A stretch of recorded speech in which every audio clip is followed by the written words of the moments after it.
Paz do Senhor, irmãos.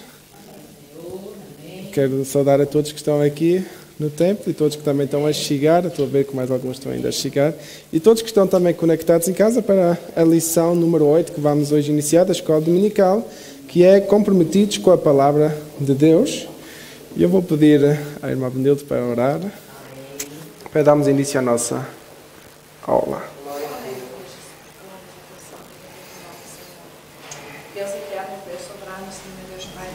Graças, Senhor, meu Deus, Senhor, pela tua vontade e pela tua misericórdia, Senhor. Te louvamos, Senhor, meu Deus, Pai, porque tu és aquele que tens tomado conta de nós, Senhor, meu Deus. Tu nos trouxeste da tua casa, Senhor, meu Deus, Pai. Senhor, e ajuda-nos a ter um coração aberto, uma mente aberta, Senhor, para receber, meu Deus, o teu ensinamento, meu Deus, para ouvir a tua voz, Senhor, meu Deus, Pai. Fala connosco, Senhor, por amor do teu nome, Senhor. Dá-nos humildade, meu Deus, Pai, Senhor, meu Deus, para entrarmos na tua presença, Senhor, meu Deus, Pai, e para fazermos a tua vontade, Senhor. Senhor, toma nas tuas mãos os teus filhos, meu Deus, que estarão ainda a caminho, Senhor. Ou aqueles, meu Deus, Pai, que estejam com o pensamento bom ou não bom, Senhor. Sejas tu contendendo com eles, meu Deus, e mostrando qual é o verdadeiro sentido da vida, meu Deus, que é estarmos, Senhor, a adorar o teu nome, Senhor.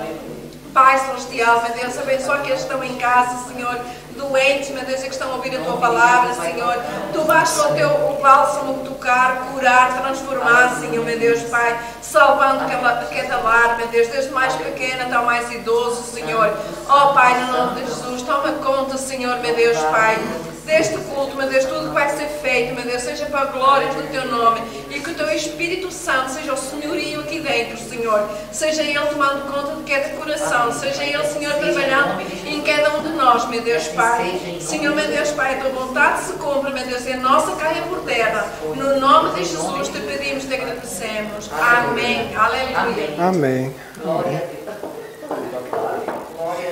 Amém. Então vamos abrir as nossas revistas na página 36, na página do aluno, e 53, quem tiver a revista do professor, que fala sobre comprometidos com a palavra de Deus. O texto áureo encontra-se em Lucas 11, 28, que diz: Bem-aventurados os que ouvem a palavra de Deus e a guardam. A verdade prática diz: a autoridade divina de Deus deriva de sua origem em Deus, e isso por si só encerra a suprema autoridade das Escrituras como plena e total garantia da infalibilidade.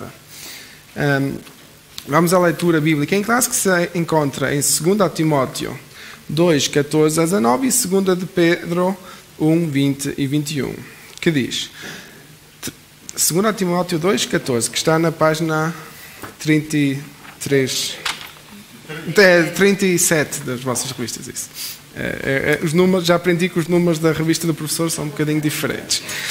2 Timóteo 2,14 diz: Traz estas coisas à memória, ordenando-lhes diante do Senhor que não tenha contendas de palavras que para nada aproveitem e são para perversão dos ouvintes. Procura apresentar-te a Deus aprovado, como obreiro que não tem de que se embrenhar, que maneja bem a palavra da verdade, mas evita os falatórios profanos, porque produzirão maior impiedade, e a palavra desses roerá como gangrena, entre os quais são Himeneu e Fileto, os quais se desviaram da verdade, dizendo que a ressurreição era já feita, e preventaram a fé de alguns. Todavia, o fundamento de Deus fica firme, tendo este zelo.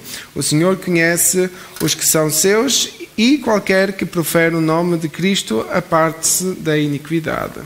2 de Pedro 1, a partir do 20, diz: Sabendo primeiramente isto, que nenhuma profecia da Escritura é de particular interpretação, porque a profecia nunca foi produzida por vontade de homem algum, mas os homens santos de Deus falaram, inspirados pelo Espírito Santo. Amém? Amém. Então vamos hoje falar sobre comprometidos com a palavra de Deus e vamos também perceber a importância da palavra de Deus. Amém? Ok, então vamos à introdução que diz: nós somos apegados à palavra e buscamos a orientação do Espírito Santo para nos ajudar na interpretação das Escrituras. Vamos estudar a relação dos pentecostais clássicos e a leitura da Bíblia, a maneira como nós observamos as regras gramaticais e o contexto histórico e literário para compreender melhor o texto sagrado. Tópico 1 diz a autoridade da Bíblia. Nós herdamos dos reformadores do século XVI o conhecido sola scriptura, somente as Escrituras, um dos 5 pilares da Reforma Protestante. Ponto 1, sola scriptura. Cada um dos 5 solae representa a chave de cada doutrina central dos reformadores, como Lutero, Zwingli, entre outros. O brado de sola scriptura significa que a Bíblia é a única regra de fé e prática para a vida cristã, e é por meio dela que podemos conhecer a Deus e entender a sua vontade. Os católicos romanos têm a Bíblia e a tradição, as testemunhas de Jeová têm a tradução do Novo Mundo e mais a revista A Sentinela. Os mormões têm a Bíblia e mais o Livro dos Mormões e outras publicações com fonte de autoridade espiritual. Vamos fazer aqui um pequeno parênteses, não é? Nós cremos só na Escritura, né? Nós vemos essa frase, sola scriptura, que é já conhecida, ou foi conhecida por Martinho Lutero e por os restantes reformadores da Europa, que diziam que o único texto sagrado é a palavra de Deus. E é isso que nós acreditamos até hoje. Nenhuma outra literatura pode substituir a palavra de Deus, que nós chamamos por Bíblia, né? Bíblia Sagrada, mas nós percebemos também que outras religiões ou outras denominações podem ter outros contextos ou ter outras escrituras, ok? Percebemos, por exemplo, que os católicos não têm outro livro, eles leem também somente a Bíblia, mas vivem as tradições que já estão nos seus estatutos há anos, ok? Têm os seus dogmas, têm as suas tradições que valorizam e às vezes até mais do que mesmo a palavra, que é o erro que eles cometem nesse aspecto. Os testemunhos de Jeová, que têm a Bíblia, mas numa tradução completamente diferente do que aquela que nós conhecemos, que muitas palavras foram alteradas.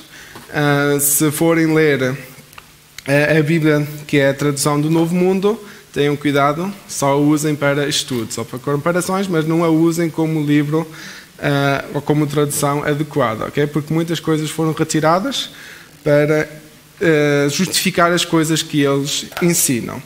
E temos os mormões, que também são muito conhecidos, que têm o seu livro dos mormões, que priorizam mais do que a própria Bíblia, ok? Então há coisas que a Bíblia ensina, mas se no livro dos mormões diz que está errado na Bíblia, então o livro dos mormões é mais correto.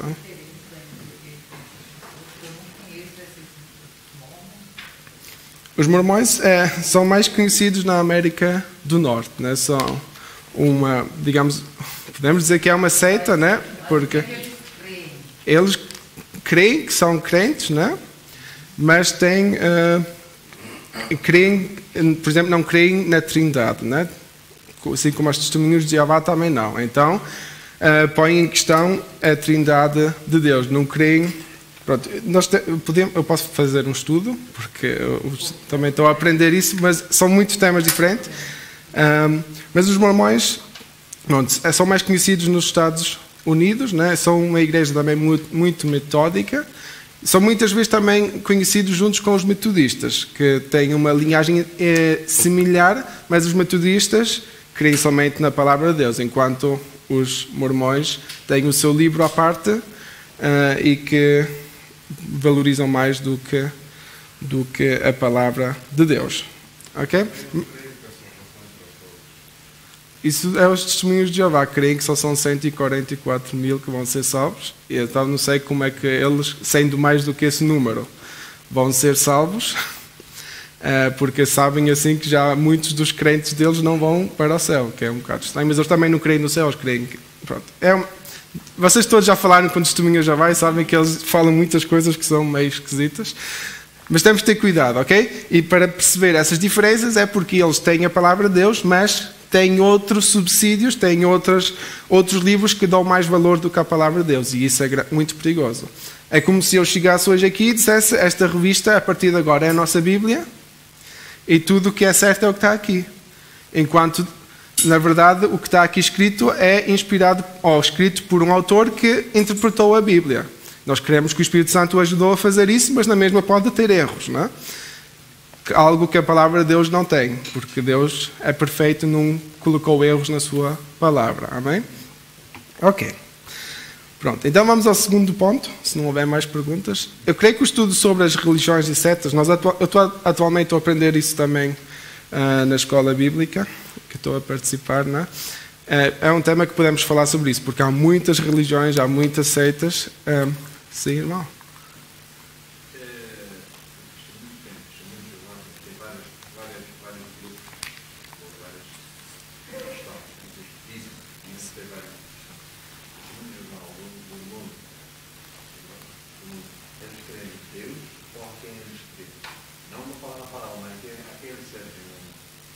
Pronto, eles creem em Deus e eles até dizem que creem no mesmo Deus que nós, só que nós cremos num Deus trino, que é feito entre Deus Pai, Deus Filho e Deus Espírito Santo, e eles põem em questão isso e creem só no Deus Jeová, né? Que é o Deus que é falado no Antigo Testamento, que nós sabemos que é Deus Pai, que é o nome que o povo de Israel deu ao seu Deus, e foi da maneira que Deus se apresentou, que é o Eu Sou, que é o que quer significar Jeová, e é isso que nós cremos, mas eles põem em questão a deidade, ou põem em questão que Jesus foi Deus, creem que Jesus foi um profeta, alguém inspirado por Deus, mas não creem que Jesus foi Deus, e que o Espírito Santo também não existe da forma como nós queremos. Nós queremos que o Espírito Santo é ativo.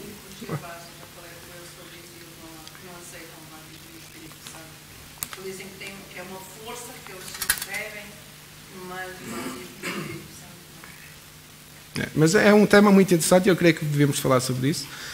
Vou ver se calhar para a semana ou assim conseguimos introduzir esse tema a meio, porque é algo muito interessante. E há muitas religiões, e isto é só as religiões que nós denominamos cristãs, né? Aquelas que já têm praticamente a mesma mentalidade como as nossas, mas há muitas religiões, principalmente asiáticas, que são completamente diferentes daquilo que nós estamos acostumados, né?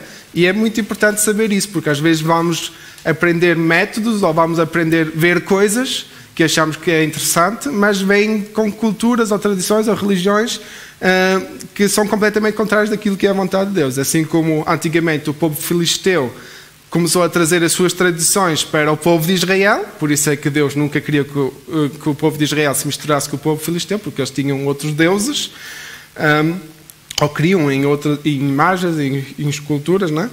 E é isso que pode acontecer no tempo de hoje. Ainda por cima, com a facilidade das redes sociais, nós aprendemos coisas de todo o mundo em pouco tempo. Temos que ter isso sempre em mente. Mas o que vamos falar hoje é baseando na Bíblia, que é um livro que muitas igrejas usam, mas que nem todas as igrejas dão o mesmo valor como nós damos. E isso é perigoso porque estamos a pôr em causa a palavra de Deus, não é?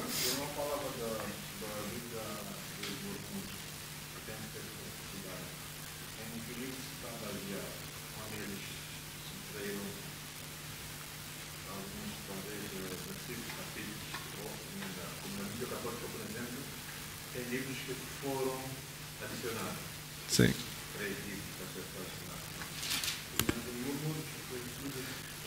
Os mormões, eles têm um livro à parte, assim como os Jeovás também, que é um livro que foi escrito pelos fundadores desse grupo religioso, né?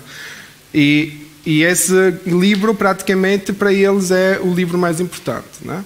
É como se... Pronto, se eu pegasse agora num livro, nós temos aí muita literatura, e literatura é bom porque ensina-nos também, mas nós nunca vamos dizer que essa literatura é mais importante do que a Bíblia. Para nós a Bíblia tem que ser sempre o nível máximo, né?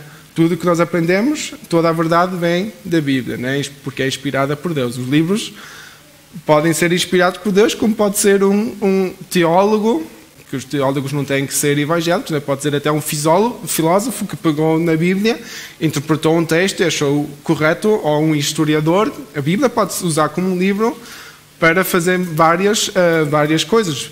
Por exemplo, nós sabemos que a Bíblia é um livro que é muito usado na geografia, é muito usado por historiadores, porque ajuda a encontrar certos sítios que hoje em dia já não existem. Se formos ao Médio Oriente, a Bíblia é um livro que tem muita documentação sobre os movimentos das cidades, o movimento dos povos, porque a Bíblia fala sobre história, não é? E então, para a arqueologia, isso. E então os arqueólogos usam os textos bíblicos para ver se existe mesmo, e graças a Deus têm encontrado o que está escrito na Bíblia. Até agora tem sido mais complicado comprovar que alguma coisa que está na Bíblia não existe, porque eles têm encontrado esses sítios. Sim, irmão. Apesar que eu saiba de haver livros retirados também da Bíblia que não convinha ao Império Romano na altura. Não convinha ao Império Romano na altura. Porque o objetivo deles era dominar. Então eles retiraram também certos livros que hoje não estão na Bíblia. Pronto, eu sei, essa parte agora não sei, eu sei que o cânon da Igreja Romana é maior, né? Nós queremos só no cânon de 66 livros, que são 66 livros que nós conhecemos. E há os livros apocríficos, existe até uma Bíblia aí que tem esses livros todos aí, ou se tiverem aplicação, busquem a edição católica e vão encontrar os Macabeus, os Timoteus e pronto, tem muitos livros. Historicamente são livros corretos, porque são livros que alguém escreveu naquele tempo e pode até ser teologicamente essenciais para perceber certas coisas, mas não queremos que tenha a mesma inspiração divina como os outros livros, por isso não faz sentido nós pregarmos com esses livros, ok? Porque livros só se escrevem há muitos anos, e se fôssemos colocar todos os livros que foram escritos na Bíblia, íamos ter uma biblioteca enorme, não é? Por isso nós somente queremos naqueles que foram inspirados por Deus. Por exemplo, eu coloquei um vídeo há dias, falando sobre o povo de Israel, que retirou um capítulo, que é o capítulo de Isaías 53, que fala sobre a vinda de Jesus e como Jesus se apresentaria, não é? E o povo judaico retirou isso da Torá, que é o Antigo Testamento. Porquê? Para o povo não poder ter a chance de reconhecer que Jesus já esteve na Terra. Por exemplo, isso é o que fazem os judeus. A Torá foi alterada, retirando o último capítulo, o capítulo 53 de Isaías, não é? Porque eles fazem todos os anos, como está no Antigo Testamento, eles uma vez por ano se reúnem e fazem a leitura completa da Torá, não é? Eles ouvem uma vez por ano a Bíblia deles por completo. Então, se ouvissem todos os anos, as pessoas começavam a pensar, mas havia, ainda por cima, no tempo de hoje, ouve-se muito através das redes sociais, e até eu creio que todos os judeus já devem ter ouvido falar de um Jesus, porque nós festejamos o Natal por causa disso, não é? Mesmo que muitos festejem o Natal por causa de outra coisa, mas eu acho que é inevitável, através dos filmes, através das histórias que se vê mesmo na televisão, não saber quem é Jesus, ok? Aqueles que têm acesso. Não. Claro que não vão conhecer o Jesus assim como nós conhecemos, mas pelo menos já ouviram falar dele. E se ouvem a sua história e ouvissem Isaías 53, iam perceber que verdadeiramente já estava revelado em Jesus, o Messias já chegou. Aqueles que ainda estão à espera, que eles não creem que o Messias já chegou, esse verdadeiramente já chegou. E é isso que nós queremos. Mas vamos, porque senão o tempo hoje corre. Mas é bom, perguntas são sempre bom, porque é para isso que nós queremos aprender mais, não é? Vamos ao segundo ponto, os nossos fundamentos.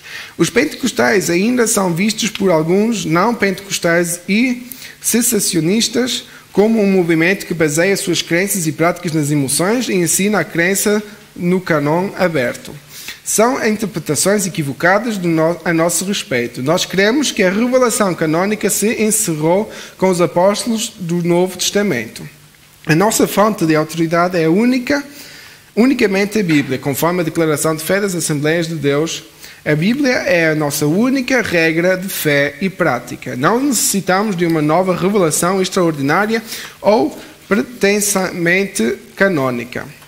Amém? Então nós cremos que, assim como a Bíblia também diz, que não é necessário acrescentar mais nenhuma vírgula, nem nada, nem vamos retirar nenhuma vírgula, nem ponto, nem frase, nem nada. Ok? Por isso não é preciso mais nenhuma revelação, Nós, se formos ver a história das outras igrejas, também existe, no que não foi falado aqui, igrejas que só creem somente em Jesus, né? Que só Jesus é tudo, que Deus Pai e Deus Filho é a mesma coisa, e o Espírito Santo também é a mesma coisa, tudo é Jesus, né?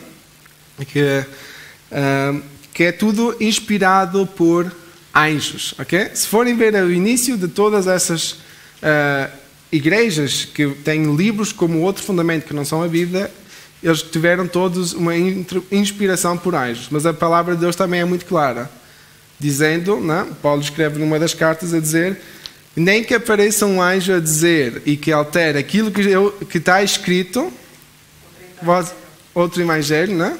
Vocês não creem. Nós temos os evangelhos,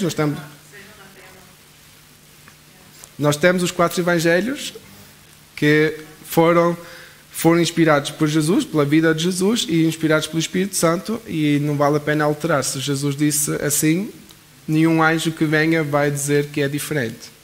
Amém? Temos que pôr sempre isso em questão. Qual? Podes ler, então.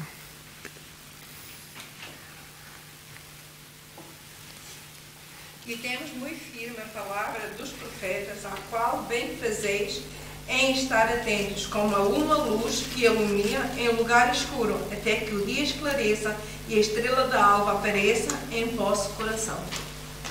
Amém? Ok. Então vamos ao terceiro ponto. Não somos deístas. E o que é que isso quer dizer? Vamos já perceber.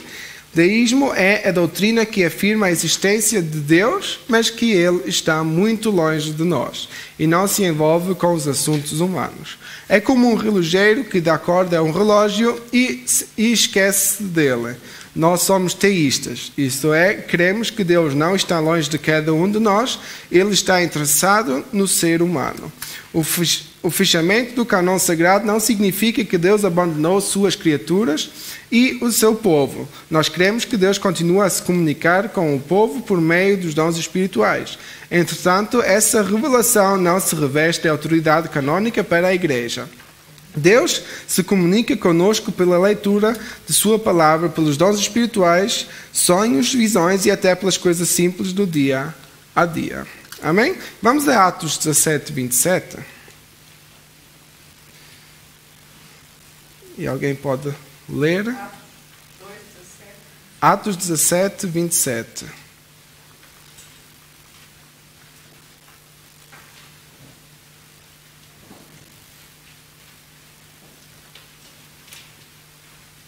Para que buscassem ao Senhor, se porventura, tateando, o pudessem achar, ainda que não está longe de cada um de nós. Amém? Então aqui vemos claramente que Deus está perto de nós. Em Hebreus 11, 6, alguém pode ler? Hebreus 11, 6.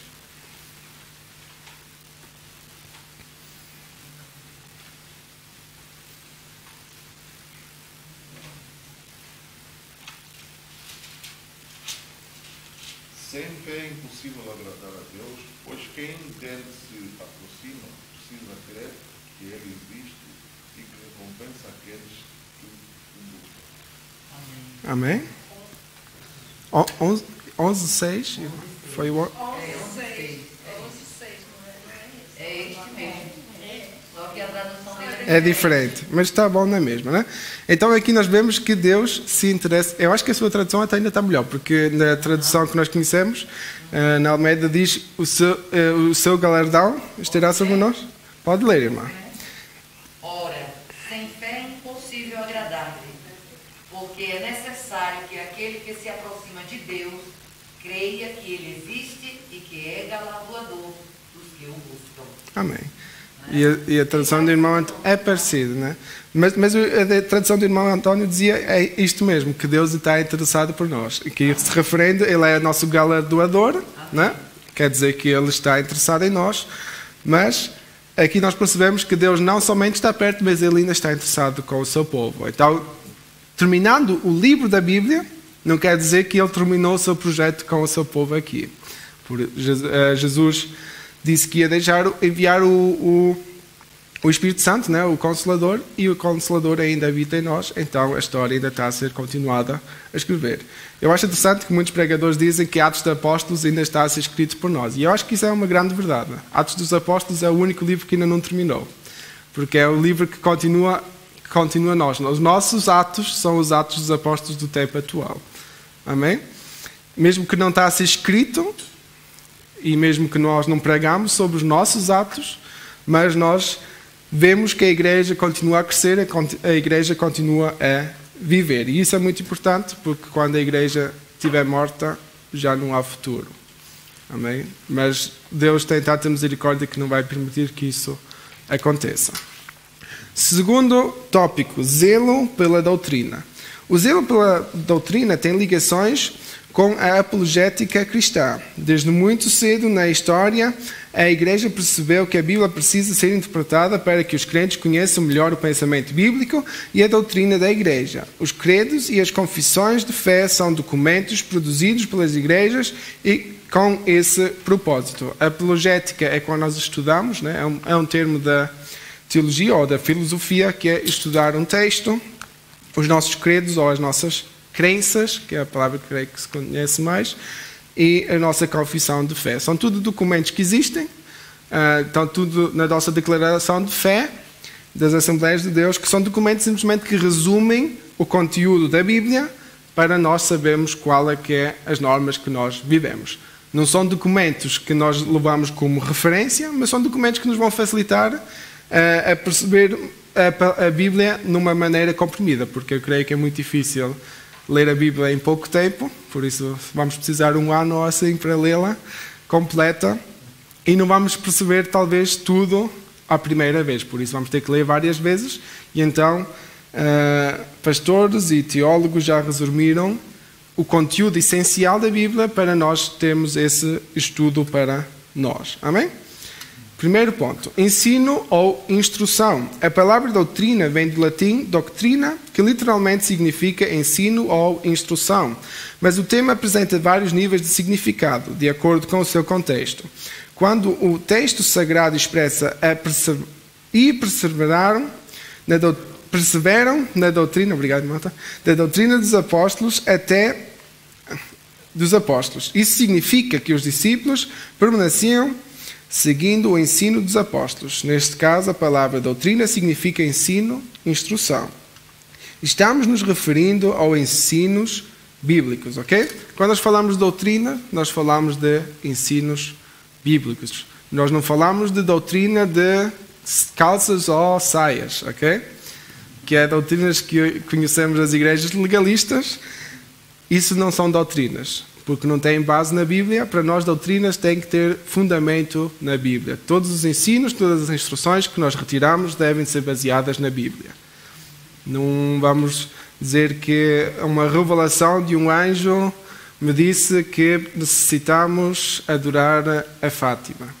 Questão que existe em Portugal, né? Todos conhecem a Santa Fátima, que foi uma revelação de um anjo a 3 crianças, e a Igreja Católica a consagrou como a santa do país, em Portugal, e assim é que surgiu a história é mais longa, existe um filme se quiserem ver, mas é praticamente assim, mais ou menos resumindo, que apareceu a santa. Assim, existem muitas histórias, mas nós não temos fundamento bíblico nenhum para, no tempo atual, santificar alguém, porque santificados somos todos nós por Cristo Jesus. Então não faz sentido eu chamar-me Santo Patrick e o irmão ser o Santo António, mesmo que já existimos, não é? Não faz sentido nenhum nós fazermos isso, porque santos somos todos aqueles que somos santificados por Jesus Cristo. Se aceitamos o sacrifício de Jesus e Ele se torna o nosso Senhor e Salvador, automaticamente somos santificados constantemente, ok? Então, as nossas doutrinas não se podem basear naquilo que eu possa dizer, naquilo que alguém de vocês possa dizer, mas têm que ser baseadas somente na palavra de Deus. Amém?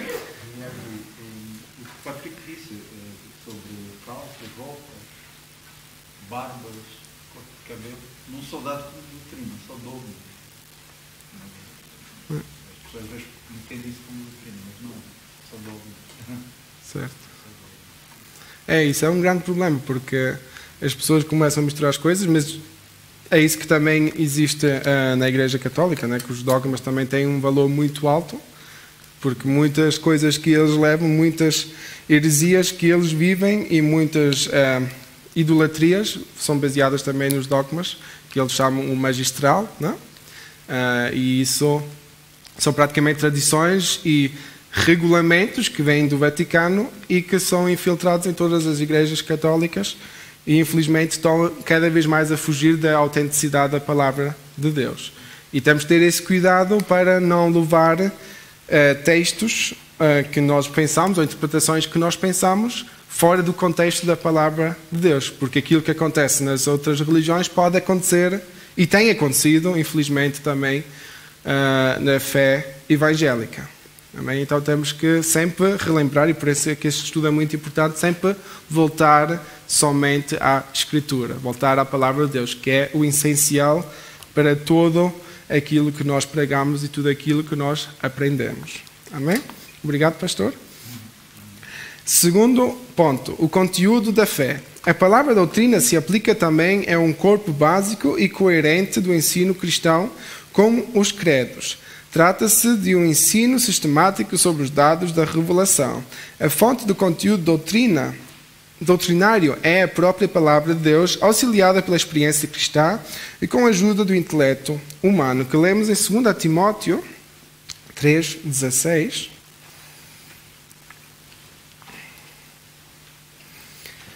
2 Timóteo 3,16, se alguém quiser ler.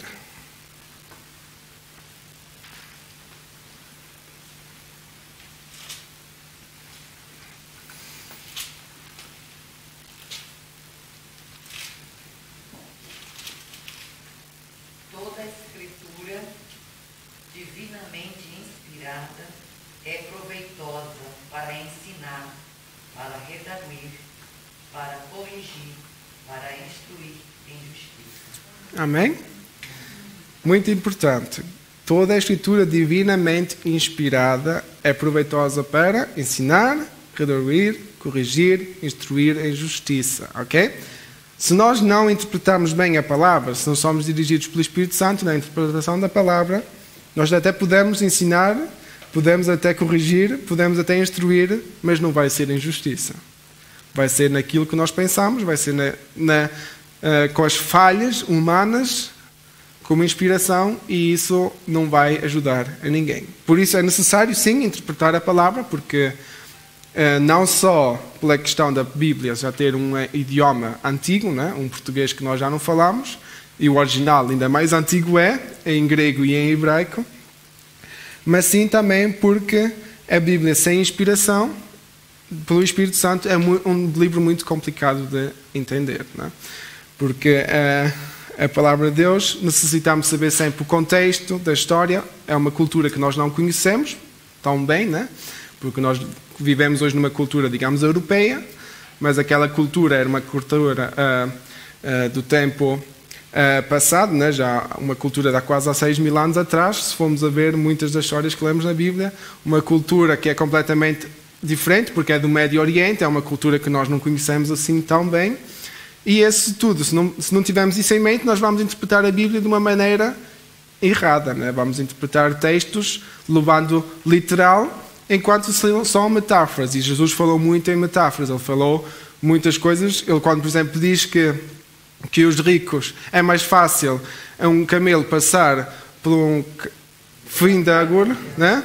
Do que um rico ir para o céu, ele não está a referir que um camelo tem que passar mais porque é impossível, né? Então temos que perceber que isso é uma metáfora, porque senão os ricos já estavam todos condenados para estar no inferno. E eu creio que Deus não é assim tão injusto como isso, né? Ele não é injusto, ele é justo.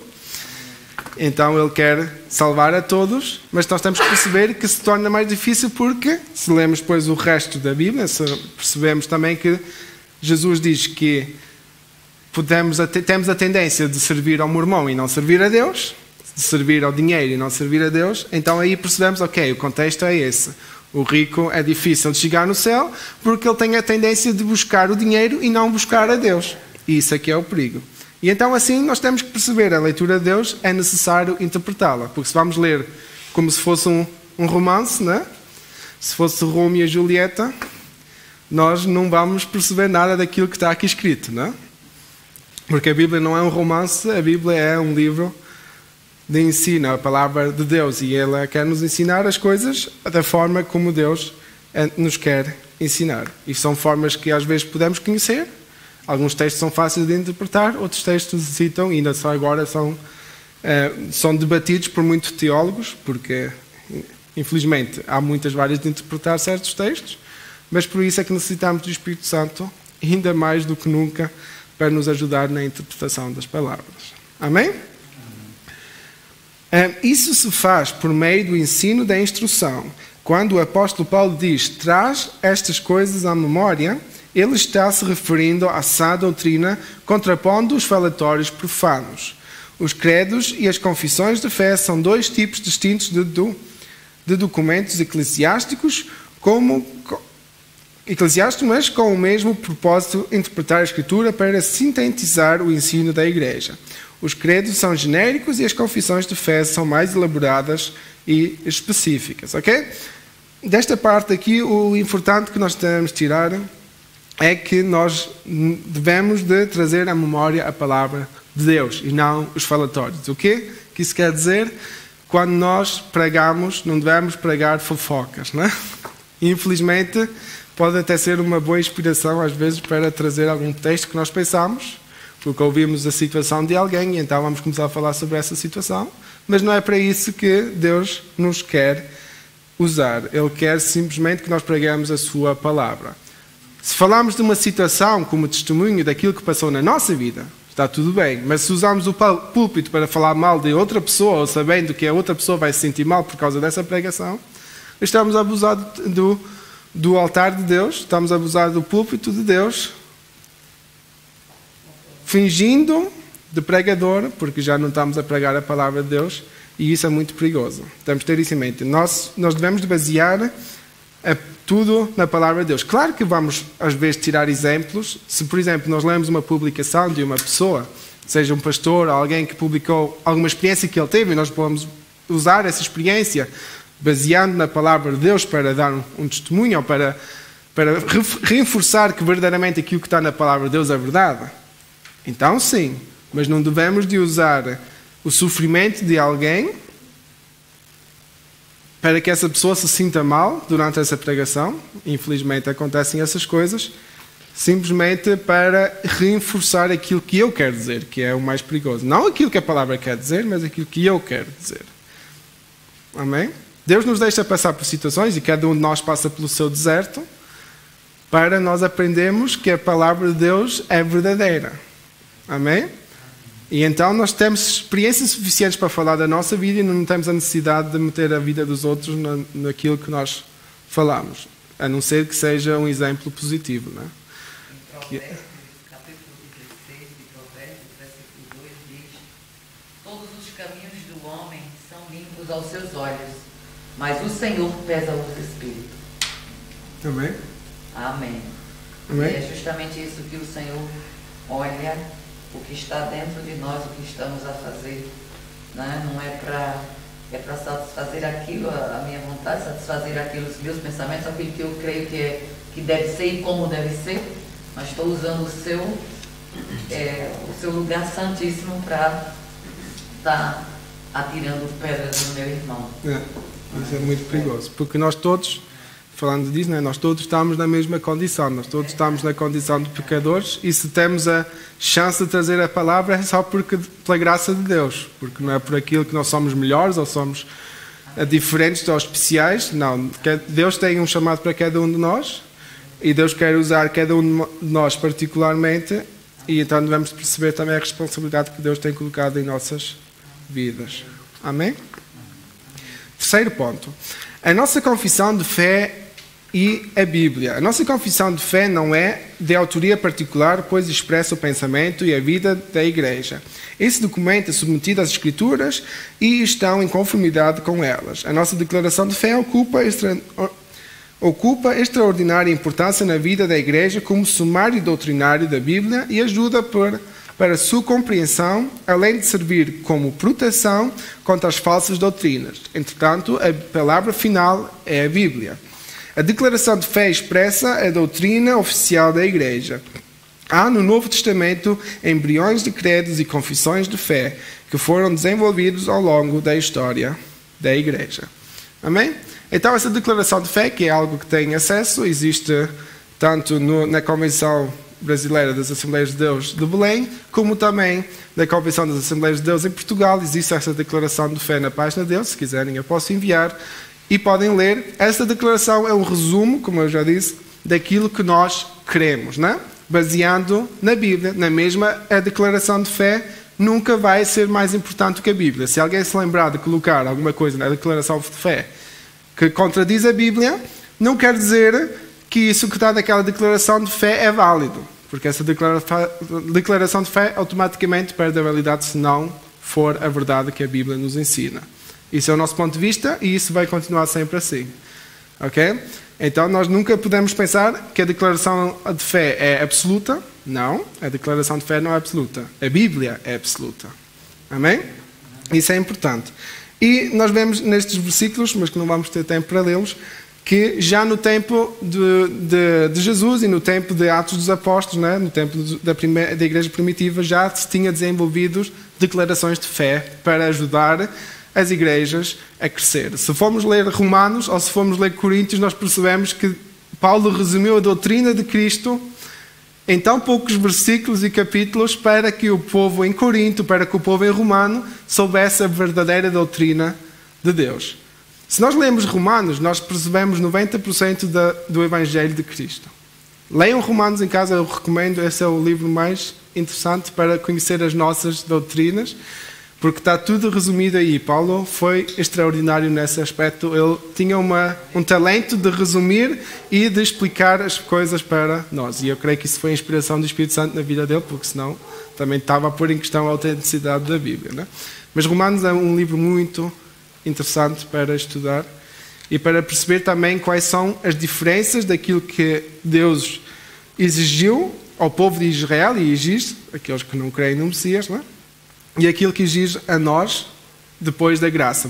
Porque Paulo aí faz muitas comparações entre o tempo da lei e o tempo da graça. E aquilo que é válido para nós. Porque muitas vezes há essa confusão. O que é que eu posso, o que é que eu não posso.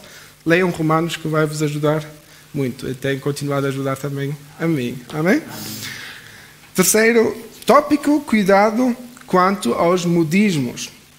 O nosso cuidado com a doutrina deve ir além do combate aos modismos e servir para defender a nossa fé das seitas e heresias, refutar os erros que se opõem aos ensinos bíblicos e persuadir os contradizentes para que eles se convertam ao Evangelho. Devemos fazer o melhor para Deus, ok? O que é que isso quer dizer? Nós devemos ter cuidado com aquelas doutrinas, com aqueles textos, com aquelas profecias que vamos ouvir que podem contradizer aquilo que é a vontade de Deus, que é revelada através da Bíblia. Esse cuidado temos que ter, porque já Jesus disse e os apóstolos disseram em várias partes que haveriam falsos profetas e temos que ter esse cuidado porque nós vemos que cada vez há mais igrejas e cada vez também há mais separações de igrejas, que é algo muito perigoso, porque a separação existe porquê? Não é porque a igreja é tão grande e precisamos de 2 templos, muitas vezes, infelizmente não é por causa disso, mas é porque um se lembrou que tem o debate sobre isto, o outro pastor lembrou-se que tem um debate por causa disto, então vamos separar a igreja, aqueles que creem nisto vão com ele, aqueles que creem nisto vão com o outro, e há os terceiros que não creem nas duas coisas e vão parar na rua. E então estamos, em vez de enviar as pessoas para o céu, a trazê-los perante Jesus, estamos a enviá-los para o inferno com discussões dentro da igreja, que é algo muito perigoso. Amém? Temos de ter cuidado com essas coisas e devemos continuar a orar para que isso não aconteça. Amém? Que infelizmente acontecem essas coisas por causa de discussões desnecessárias dentro das igrejas. Primeiro ponto, modismo. Essa palavra traz a ideia do que está na moda. Isso se aplica também no campo teológico. São os ventos de doutrinas que vêm e se vão, que têm caráter efêmero ou passageiro, que para nada aproveitam.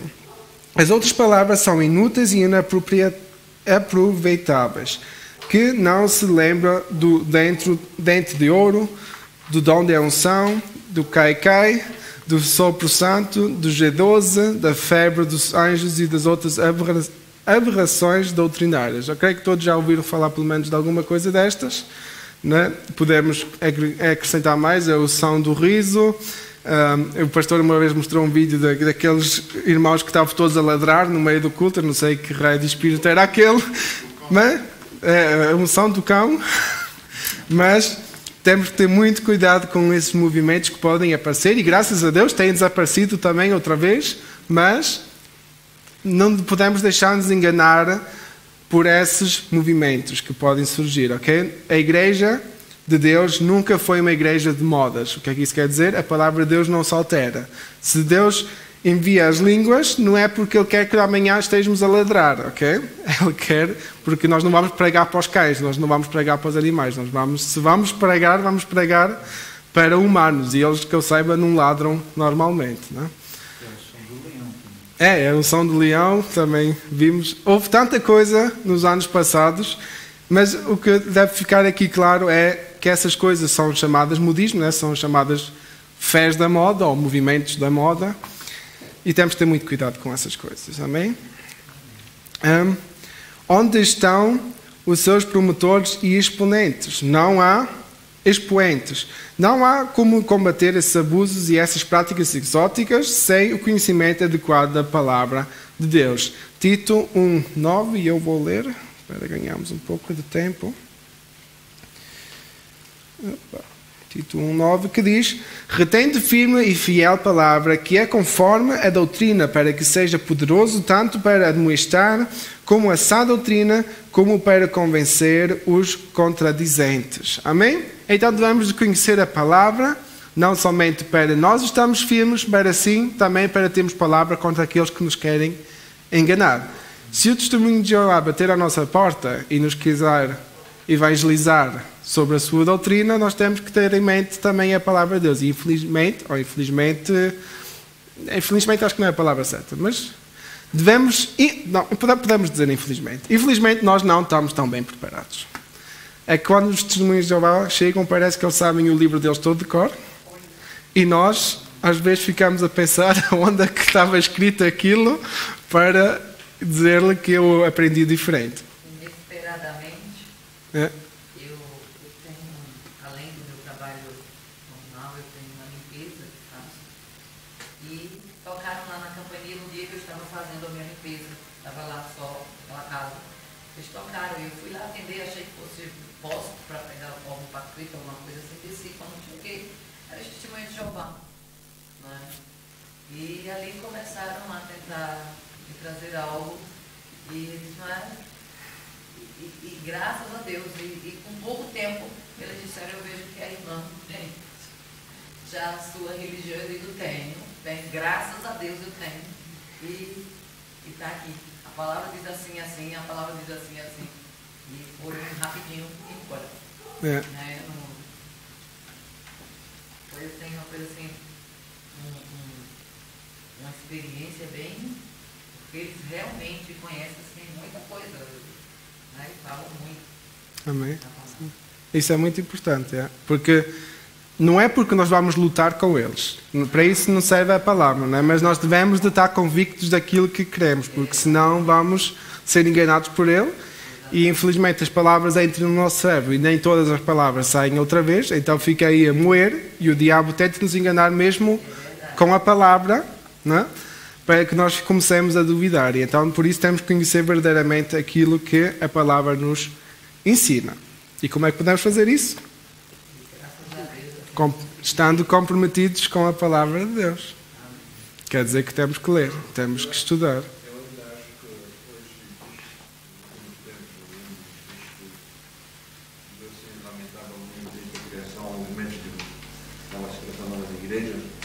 Mas tudo é para um bem pessoal, não para Deus. Porque o que se trata hoje, que eu vejo nas igrejas, o movimento que se tem criado, é que é tudo a base financeira. Isso é uma tristeza, mas aí voltamos ao ponto. Se nós estamos a servir a Deus ou se estamos a servir ao dinheiro. Infelizmente, eu também já ouvi falar disso que... Sim, pá. Só que assim, eu vejo que como o povo nós não temos conhecimento, o povo fora tem conhecimento e muitos conhecem, eles interpretam a palavra do bem, mas por nós passam a palavra diferente, usando o que está escrito para fins lucrativos, que não vai para grande obra, mas sim para bem materializado. Sim, isso infelizmente é algo que nós vemos muito, e principalmente no movimento da prosperidade, não é? Que são movimentos que usam a palavra de Deus para manipular a mente das pessoas para alcançar bens próprios. Eu percebo se, como igreja, pedimos dinheiro para ajudar uma atividade social, como a missão, né?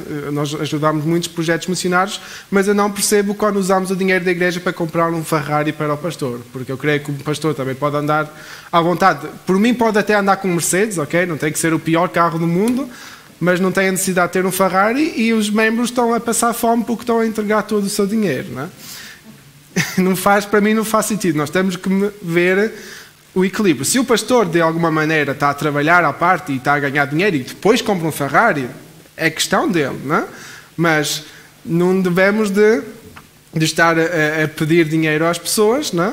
Estamos a pesá-los a consciência, a dizer que eles devem de ajudar mais na obra, e essa obra afinal não é para Deus, mas é para encher os bolsos da liderança. E isso infelizmente é uma tristeza que está a acontecer em todo o mundo, e só podemos orar para que os irmãos que estão nessas igrejas um dia possam reconhecer a verdade da palavra. E eu creio que esses irmãos que estão a ser enganados um dia estarão na mesma, têm a probabilidade de estar no céu porque estão a ser enganados, mas estão firmes na palavra. A única coisa que perderam foi o dinheiro. Se estão firmes verdadeiramente na palavra. Mas os que estão a louvar as ovelhas, né? que estão a louvar os crentes a cair nessas coisas, a viver na miséria por causa de darem tudo para a igreja, esses líderes vão ser postos em questão um dia, e no tribunal vão ser castigados de uma forma muito dura, porque a palavra também é clara dizendo que aqueles que andam a enganar os filhos de Deus, que andam a enganar as suas ovelhas, que era melhor que se pegassem numa pedra e se atirassem no lago e que morressem, né? Porque vale mais estar calado do que estar a enganar as ovelhas do Pai. Amém? Por isso que eu acho que hoje temos o que está acontecendo, quando o irmão está falando, e a igreja está a dividir por 2 trechos. Vendo bem, nos estudos do livro, vendo bem, não é motivo de crença, ou de fé, mas sem crença. Bem financeiro. Peça melhor assim, outra melhor assim. Por haver entendimento como dividir o que vem da oferta do povo, bem material, então há essa disparidade. Porque não só a igreja tem tanto, nem cidadão, a igreja tem tanto, temos visto no mundo quantos tipos de igrejas vêm e quantos não saem. Uma só aumenta o nome, mas além de aumentar o nome, e o movimento vai crescendo de um lado do outro. Começam a ver por trás. Todo bem financeiro.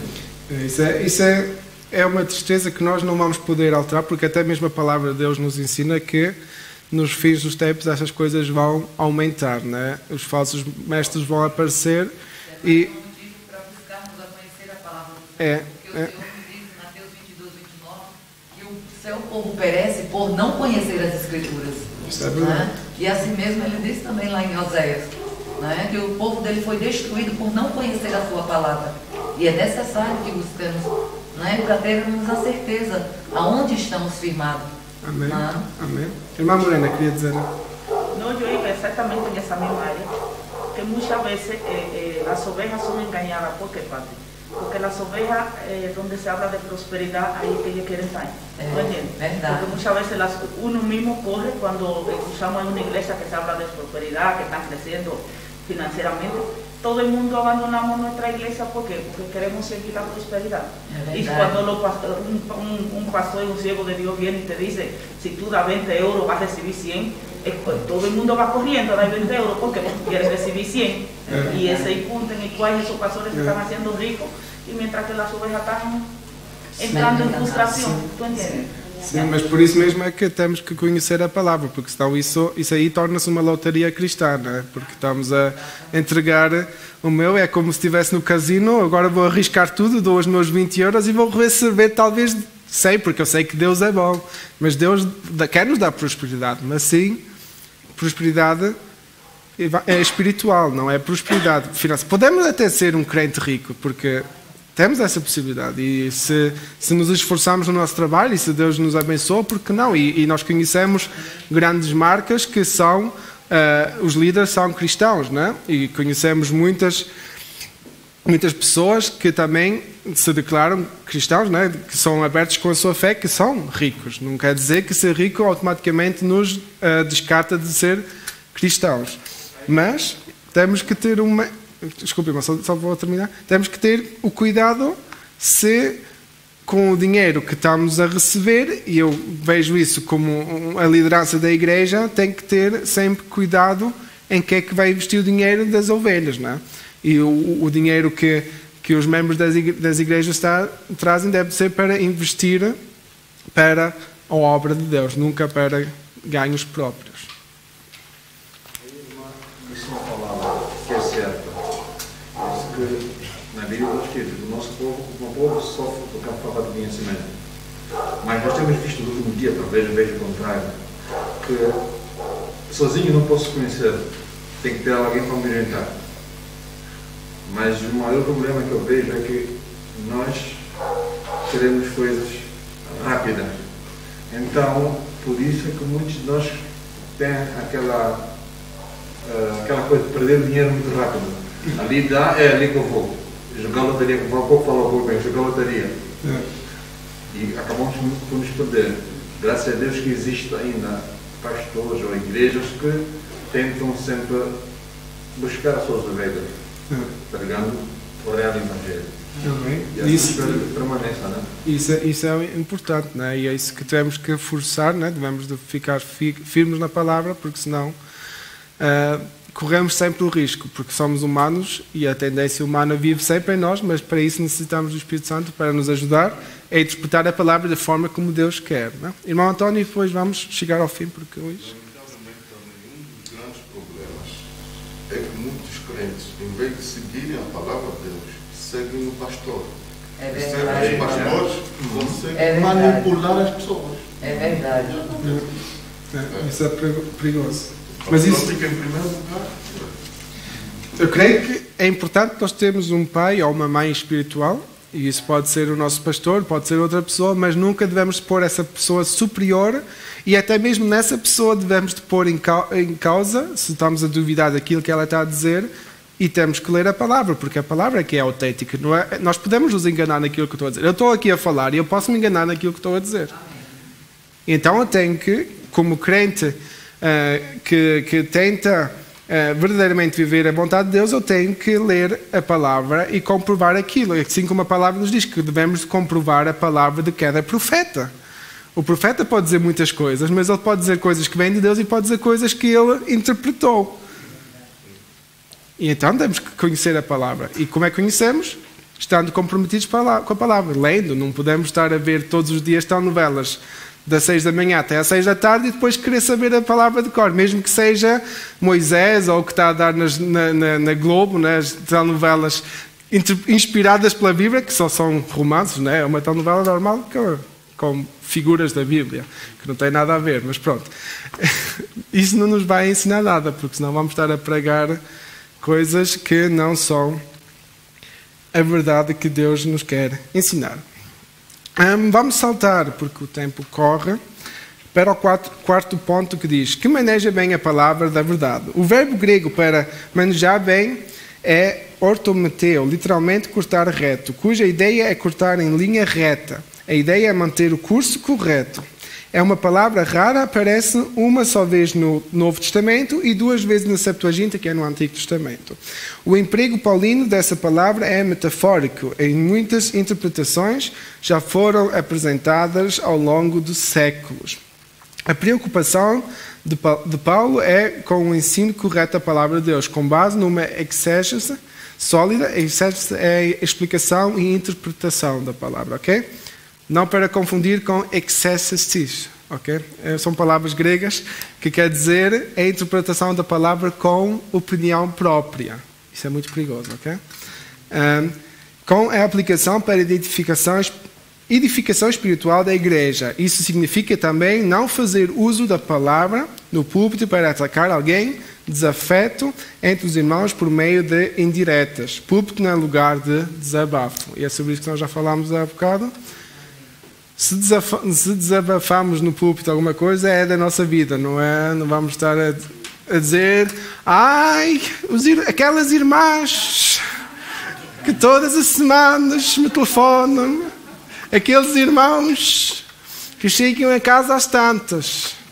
Não é meu esposo. Não é minha esposa. Isso não é pregação, ok? Vamos ter isso em mente, só se for uma piada. Isso aí, eu creio que já estamos nesse nível que podemos aceitar de vez em quando. Mas não devemos de interpretar e manipular a palavra de maneira que vamos afetar alguém, nem com indiretas, ok? Ok, e na nossa cultura, indiretas parece que faz quase parte do dia-a-dia, né? Nós gostamos sempre de dar aquela mexucadela indiretamente. Não queremos dizer o problema diretamente, mas dizemos de maneira que a pessoa vai perceber o que nós queremos dizer. Infelizmente não somos assim, mas não devemos de colocar isso neste lugar aqui. Amém? O púlpito é sagrado e então devemos falar sobre a palavra de Deus. Conclusão.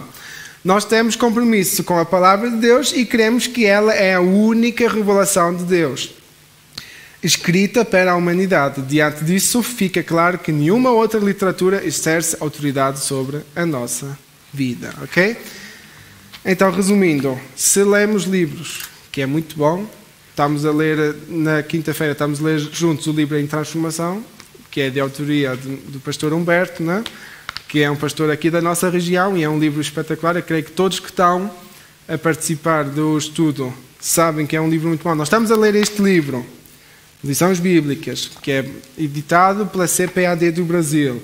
E é por inspiração, escrita por um autor humano, ok? Não é Deus que vai escrever livros, ok? Ele também não foi ele que escreveu a Bíblia. Ele inspirou, com o seu espírito, os autores para escrever a Bíblia. Ele inspirou os tradutores para a Bíblia ser no idioma que nós percebemos, porque eu creio que nenhum de nós sabe grego nem sabe hebreu, não é? Podemos até conhecer algumas palavras, mas não conhecemos tudo. Então, isso tudo foi inspirado por Deus. A autenticidade foi dada por Deus. Podemos ler livros? Sim. Devemos de confiar em tudo que está escrito nos livros? Não. Devemos de pôr em questão, principalmente quando os pontos põem em dúvida aquilo que diz a palavra de Deus. Então, aí, a palavra de Deus tem sempre validade. Amém?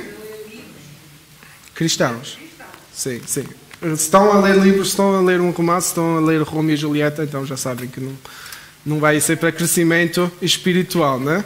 Nem se estão a ler Shakespeare, é um grande filósofo, mas não é ele que vai nos ensinar a palavra de Deus. Amém?